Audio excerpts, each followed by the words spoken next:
Hi friends, എല്ലാവർക്കും FSK defence അക്കാദമിയുടെ പുതിയൊരു വീഡിയോയിലേക്ക് സ്വാഗതം. ഇന്നത്തെ വീഡിയോ നമ്മൾ നോക്കാൻ പോകുന്നത് നമ്പർ സിസ്റ്റം എന്ന ചാപ്റ്ററാണ്. സാധാരണയായി SSC ടയർ 1 എക്സാമുകളിൽ 1 to 2 ക്വസ്റ്റ്യനാണ് ചോദിക്കാറുള്ളത്. ടയർ 2 എക്സാമുകളിൽ 4 to 5 ക്വസ്റ്റ്യൻസ് ആണ് ചോദിക്കാറുള്ളത്. ഈ വീഡിയോയിൽ നമ്മൾ നോക്കാൻ പോകുന്നത് ആദ്യ ഭാഗമാണ്. അപ്പോൾ നമുക്ക് എന്തൊക്കെയാണെന്ന് നോക്കാം അല്ലേ. അപ്പോൾ നമുക്ക് നോക്കാം അല്ലേ. നമുക്ക് നമ്പേഴ്സിനെ 10 രീതിയിൽ ക്ലാസിഫിക്കേഷൻ ചെയ്യാൻ പറ്റും അല്ലേ. 10ൽ കൂടുതലുണ്ടെങ്കിലും നമ്മൾ ഇമ്പോർട്ടൻ്റ് ആയിട്ടുള്ള 10 ക്ലാസിഫിക്കേഷനാണ് കൊടുത്തിട്ടുള്ളത്. നമുക്ക് നോക്കാം. ഫസ്റ്റ് വൺ എന്താണ്? Natural numbers. നാച്ചുറൽ നമ്പേഴ്സിൻ്റെ പ്രത്യേകത എന്താ? കൗണ്ടബിൾ നമ്പേഴ്സാണ് അല്ലേ. നമ്മൾ എങ്ങനെ എഴുതാം? 1 2 3 4 5 എക്സെട്ര അല്ലേ. പിന്നെ നമുക്ക് രണ്ടാമത് നോക്കാം എന്താണ്? Even numbers. ഈവൻ നമ്പേഴ്സ് എങ്ങനെ പോവാം? 2 4 6 8 10 എക്സെട്ര അല്ലേ. പിന്നെ നമുക്ക് മൂന്നാമത് നോക്കാം ഓഡ് നമ്പേഴ്സ്. ഓഡ് നമ്പേഴ്സിൻ്റെ പ്രത്യേകത എന്താണ്? The number which not divisible by 2 അല്ലേ. നമുക്ക് അതിൻ്റെ ഓർഡർ എങ്ങനെ പോവാം? 1 വരും അല്ലേ, 3 വരും, 5 വരും അല്ലേ, എക്സെട്ര. ഇതിനെ നമ്മൾ എന്ത് പറയും? Odd numbers. പിന്നെ നമുക്ക് നോക്കാം നാലാമത്തത് എന്താണ്? Wall numbers. വോൾ നമ്പേഴ്സ് എന്താണ്? നാച്ചുറൽ നമ്പേഴ്സ് അല്ലേ. 1 2 3 4 അതിൻ്റെ കൂടെ എന്താ? 0 അല്ലേ. അപ്പോൾ എങ്ങനെ വരിക? 0 1 2 3 4 എക്സെട്ര. പിന്നെ നമ്മളെന്ത് പറയും? വോൾ നമ്പേഴ്സ് എന്ന് പറയും.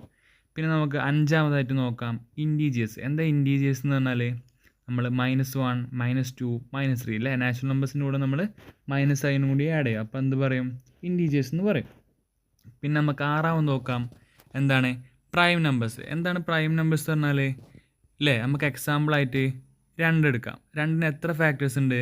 2 ഫാക്ടേഴ്സ് അല്ലേ. നമുക്ക് ഏതൊക്കെയാണ്? 1 വരും, 2 വരും അല്ലേ. അതേപോലെ തന്നെ 3 എടുത്തു കഴിഞ്ഞാൽ 3ന് ഏതൊക്കെ ഫാക്ടർ വരും? 1 വരും, 3 വരും.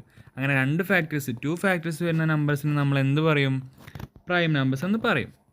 പിന്നെ നമുക്ക് ഏഴാമതായിട്ട് നോക്കാം കോ പ്രൈം നമ്പേഴ്സ്. കോ പ്രൈം നമ്പേഴ്സിൻ്റെ പ്രത്യേകത എന്താണ്? നമുക്ക് നോക്കാം അല്ലേ. 2 നമ്പേഴ്സ് എടുത്തു കഴിഞ്ഞാൽ 5ഉം 7ഉം എടുത്തു കഴിഞ്ഞാൽ ഇതിനെന്താ? ഇതിൻ്റെ നോക്കാം അല്ലേ. ഇതിനേതൊക്കെ വരിക? 2 ഫാക്ടേഴ്സ് 1 വരും, 5 വരും. ഇതിന് 1 വരും, 7 വരും അല്ലേ. ഇവിടെ നോക്കിയാൽ തന്നെ അറിയാൻ പറ്റും. ഇത് 2 എന്താ പറയുക? ഇത് കോ പ്രൈം ആണ് അല്ലേ. അതായത് പ്രൈം നമ്പേഴ്സ് ആവാം, അതേപോലെ തന്നെ ഈവൻ നമ്പേഴ്സൊക്കെ ആവാം കേട്ടോ. പിന്നെ നമുക്ക് എട്ടാമതായിട്ട് നോക്കാം എന്താണ്? റിയൽ നമ്പേഴ്സ് അല്ലേ. റിയൽ നമ്പേഴ്സിൻ്റെ പ്രത്യേകത എന്തൊക്കെയാണ്? ഡെസിമൽ നമ്പേഴ്സിന് നമുക്ക് എന്ത് പറയാം? റിയൽ നമ്പേഴ്സ് എന്ന് പറയാം അല്ലേ. പിന്നെ എട്ടാമത്തെ റാഷണൽ ആൻഡ് ഇറാഷണൽ നമ്പേഴ്സ്. എന്താണ് അതിൻ്റെ പ്രത്യേകത? ഇപ്പം നമുക്ക് P/Q എന്ന ഫോമിൽ എഴുതാൻ പറ്റുന്ന നമ്പേഴ്സിനൊക്കെ നമ്മൾ എന്ത് പറയും? എന്താ? റാഷണൽ നമ്പേഴ്സ് അല്ലേ. ഇപ്പോൾ 5ന് നമുക്ക് 5/1 എന്ന് എഴുതാം അല്ലേ. 7ന് നമുക്ക് 7/8 എന്ന് എഴുതാം അല്ലേ.